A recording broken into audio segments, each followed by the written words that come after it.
Once upon a time, Rare was told to make a licensed shooter game for the Nintendo 64 based off James Bond. They accidentally made one of the most iconic shooters of all time. With a memorable campaign adapting and expanding upon the source material, Goldeneye quickly cemented itself as one of the greatest Nintendo 64 games ever made. Rare was initially going to follow this success up with another Bond game, adapting the film Tomorrow Never Dies, but they lost the license to do so. So instead they decided to pivot away from Bond and create their own IP, while still delivering on the spy action from Goldeneye. What emerged from this decision was Perfect Dark, one of the greatest shooters ever made. Again, they really have a knack for this, huh? As a spiritual successor to Goldeneye, Perfect Dark is very similar gameplay-wise, which is a good thing, mind you. But now there's expanded cutscenes, voice acting, more weapon variety, AI bots for the multiplayer, and shockingly, more than 2 women. Perfect Dark is filled to the brim with content, especially for the time. They had to fight to keep this game within the restraints of a 64 cartridge. No wonder the campaign needs the expansion pack to work.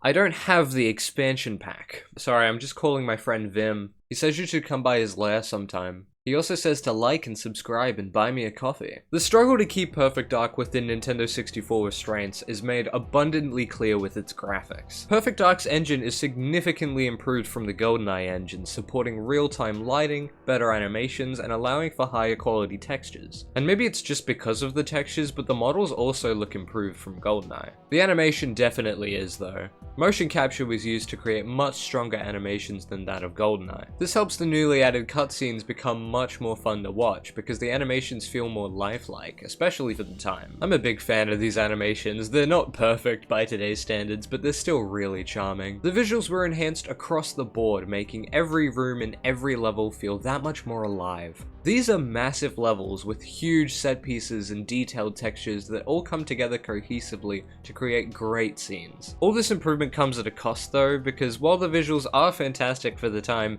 it's still running on a Nintendo 64. While critics at the time did praise the visuals, what is probably the most criticized aspect of the entire game was the frame rates. Now obviously my legally acquired copy of the game runs a lot better than a Nintendo 64 would, but even still there are plenty of moments where the game slows down tremendously. For example, the level Carrington Villa could be really laggy at times because there's just so much geometry to load in, not to mention all the NPCs and enemies. So while the capital G graphics are definitely improved, and that's great, the performance took a massive hit. Icarus flew too close to the sun to admire its ray tracing and his game crashed trying to render it all. I'm exaggerating of course, the lag is definitely still an issue, but hey, personally, I think it's worth it. I might be biased because most of my performance issues came from troubleshooting settings in my emulator rather than the game itself. In fact, some cutscenes still show up broken on OBS despite looking fine on my actual monitor. I don't know how to fix it, send help. But the point is, the graphics for Perfect Dark look fantastic, even today. Come on, these environments are genuinely beautiful. And this is an old game, but mind you, I'm not talking from nostalgia here. I did grow up with Goldeneye, but I only played Perfect Dark relatively recently. Also, when these games first came out,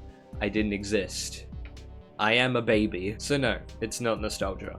It's just a really good looking game. Leaning into the sci-fi aesthetic was just an excellent move that really makes these environments shine. Another aspect of Perfect Dark that definitely deserves praise is of course the campaign. Every level feels well thought out and cohesive, while still maintaining that immersion and really making you feel like a spy. There's a great variety of levels, with each mission giving you something new to do or a new way to experience the world. The devs were also really clever with how they reused areas and assets they already used, but still making every level feel unique. For example, the first and third missions of the game take place in the exact same building, and yet they feel wildly different. The first is a great introduction to the game, letting you sneak down the building as you see fit. The other involves escorting an android back up to the roof using night vision to escape a planned ambush. It's impressive how much a level can change just by moving around objects in a different way to create a different feel. A similar technique is used later in Area 51. Because the 3 missions are all in the same general location, assets can be reused liberally, while still making each level feel wildly unique from each other. Honestly, the level designers are great at just making fun moments in each level, like saving a hostage using a sniper rifle or getting ambushed by invisible guards. Some really great level design all around. Most of the objectives in each mission come naturally, as most levels are generally designed to lead you to them, although some levels are easy to get lost in, and sometimes missions are nigh impossible to figure out unless you literally pause the game and read the manual of hints your boss gives you. For example, in Area 51 Infiltration, you need to shut down this radar thing, but you can't interact with the computer or shoot it like every other computer in the room. You specifically need to use the explosives item on it, because apparently shooting it wouldn't do the exact same thing. It's not a major complaint or anything, but it is a bit frustrating wandering a map getting lost for 20 minutes because you didn't want to do your homework. Mind you, I even went the right way, I just went there too early when the game wasn't expecting it, so it didn't count. This is frustrating, but problems like this are very few and far between. The campaign's actual story is simple but interesting nonetheless, as you slowly unravel the conspiracies that control this universe. What starts as a simple spy mission quickly evolves into breaking into Area 51 to save an alien, and it goes off the rails from there. It's kinda crazy, and I love it. It's a bizarre premise, but the game plays it completely straight. Joanna, that's who you play as, by the way, I don't know if I've mentioned that, is naturally taken aback by the sudden addition of aliens to her life. Meanwhile, her boss Carrington is just like, yeah, he's an alien. Get over it. Honestly, all of the characters in Perfect Dark are fantastic, especially with the added voice acting. It's so well done here that it just feels wrong going back to the subtitles of Goldeneye. Each voice actor does a great job at bringing the character to life. Their lines and their delivery might be a bit corny at times, but that's a good thing in my books. It just makes every scene way more fun. Surprisingly, voice acting isn't just limited to the main cast either. Random enemies have some of the best lines in the whole game. Let's see how that overconfident thief deals with our gas defense system. She'll think twice before messing with me again. This guy's so corny, I love him. No, that wasn't meant to happen. He's kissed himself! It's funny every time. Even random peaceful NPCs have dialogue that's triggered just by walking near them, such as the trench coat wearing civilians. Greetings, citizen. Or even enemy guards when you're disguised. How's things? Hello. This is pretty simple by today's standards, but it's the little things like this that go a long way to making a world feel lived in. While we're talking about audio, the music in this game is fantastic and does a great job at enhancing the atmosphere of each area. It's mostly some groovy sci-fi synths or some insane drums when shit hits the fan. Absolute bangers. The soundtrack was mainly composed by Grant Kirkhope, who also worked on Goldeneye, Banjo-Kazooie, Donkey Kong 64, and a lot more iconic titles. What can I say? He knows his stuff. It's just some great music to listen to while you're shredding through guards. And speaking of the gunplay, it's pretty damn good. Better than that segue, what was that? I mean, it kinda has to be when it's a successor to Goldeneye. Perfect Dark really takes it up a notch though, with some much better enemy AI that makes encounters much more interesting. Just like Goldeneye, there's a wide array of weapons the player can use, each with their own unique traits and gimmicks to suit different playstyles. New to Perfect Dark though, each weapon also has an alt fire option, I don't remember the actual name of it, where the weapon's utility can massively shift. For example, when you're unarmed, you can just punch people, or you can alt fire to disarm enemies and take their weapons. Or the dragon weapon, which usually sprays and prays, can also be used as a proximity bomb when you alt fire. My partner knows this all too well because I kept using it against them in multiplayer. Outside of the guns, there's also some new gadgets to toy with. It wouldn't be Bond inspired without it. There's the Camp Spy, a drivable drone with a camera that lets you sneak into places to take photos or spy on conversations. There's also this cool stick that basically acts like the sonic screwdriver from Doctor Who. That is to say, it can do anything tech related if it advances the plot. It can open doors, hack lights, reprogram flying taxis, or whatever else you need. A very snazzy device. My favorite addition to Perfect Dark's arsenal is the various disguises you can find in a few different levels, where you kill someone and take their clothes to blend in with the enemy. Like I said earlier, the NPCs all naturally interact with you as you roleplay as them, and it's just really fun. All the different guns and tools at the player's disposal really make each level feel specially crafted to make a fun experience. It's not just the single player that's well thought out though. I've spoken at length now about how much content is poured into the single player campaign, but the local multiplayer is also very impressive. While it is based on its predecessor, Perfect Dark's local versus mode has a ton of new features that puts Goldeneye's multiplayer to shame. The addition of computer opponents, or stimulants as they're called here, is a very welcome one. There's heaps of unique challenges against the stimulants that let you learn the various game modes included in the multiplayer. This also means you could play the multiplayer by yourself if you really wanted to, but I mean, come on, who would do that?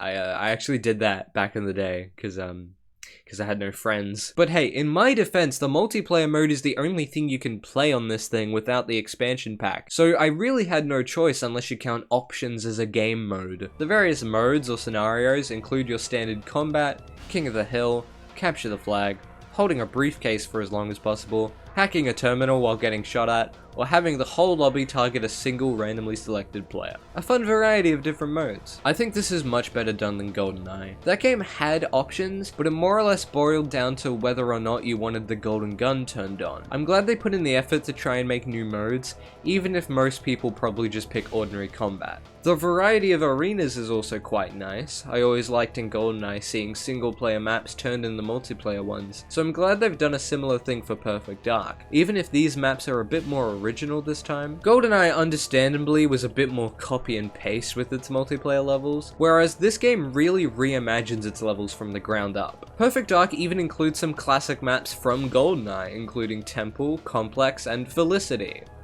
Get it? I always liked that name. Oh, and did I mention there's a co-op mode? You can play through the entire campaign with 2 players. That's pretty impressive for the time. So basically, Perfect Dark is an absolutely fantastic game.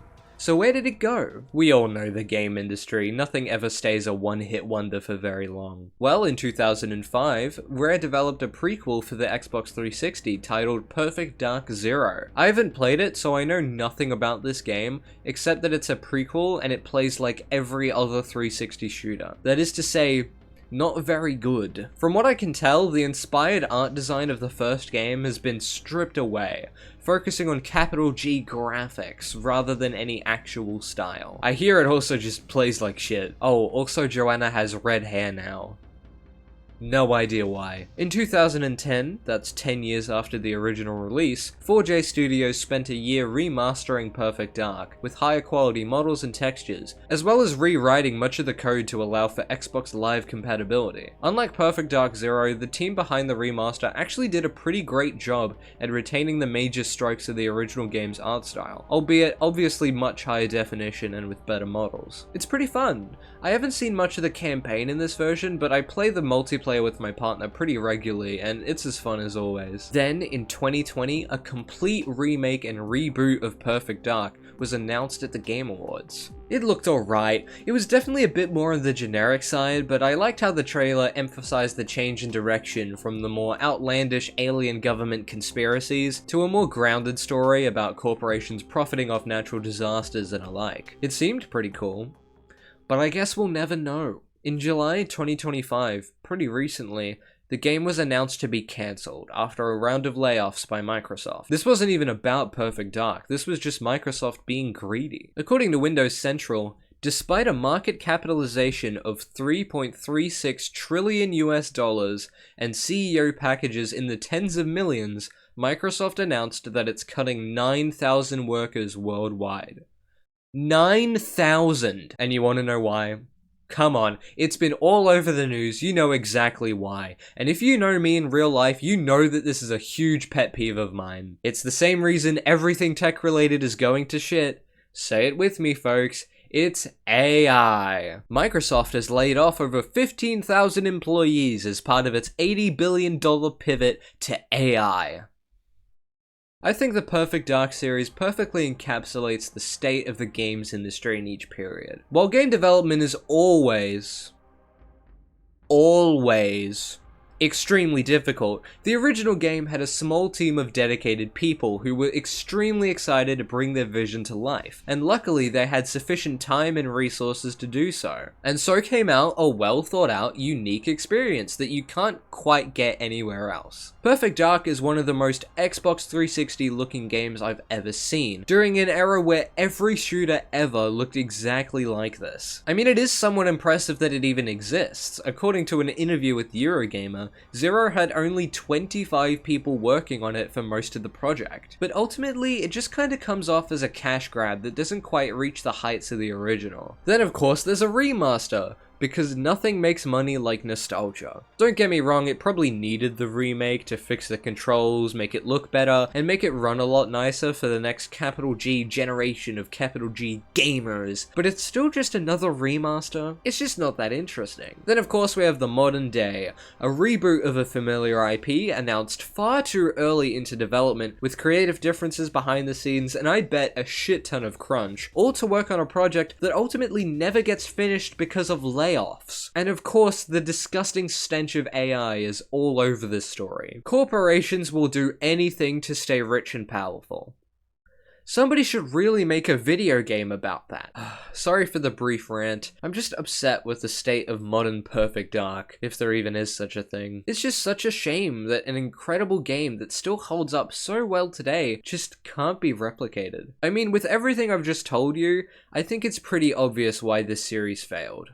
It's because they made a game with a 0 in the title. It killed the Star Fox series and now it's killed Perfect Dark. Jokes aside, what I really wanted to get across in this video is that overall, the original Perfect Dark is an incredibly fun game, the likes of which we might not see again anytime soon. It refined the gameplay of Goldeneye to craft an extremely fun shooter that lives on in the hearts of many to this day. The environments have all aged beautifully despite the hardware limitations, and the exceptional visuals push the Nintendo 64 and my computer to its limits. The campaign levels are all well thought out and cleverly designed, with natural fun moments that don't feel forced. The new voice acting and cutscenes make the characters and world feel alive by naturally adding personality to every scene, even impromptu moments like gunfights and interactions with random NPCs. The variety of weapons and tools at the player's disposal allow for interesting missions filled with immersive puzzles and chaotic enemy encounters. And of course, the local multiplayer is loads of fun, taking Goldeneye as a foundation and building upon everything that made it so memorable back in the day. Now this might be the nostalgia talking, but I find myself yearning for shooters similar to Goldeneye and Perfect Dark to this day. AAA shooters are more or less the same now, with your Call of Duties and your Battlefields and God forbid your Fortnites. I'm kinda hoping the indie scene might do something with this idea,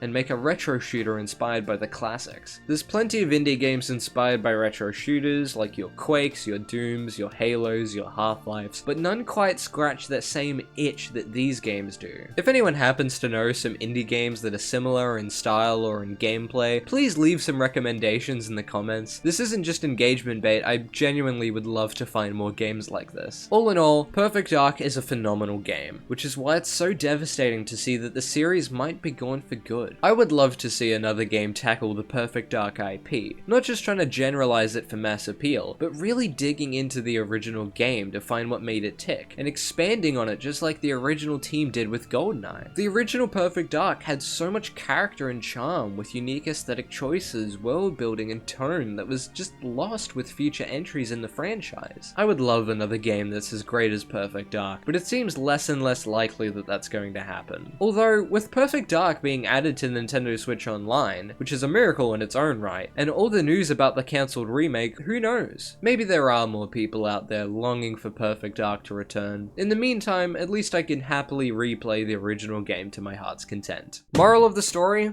Tell your family you love them.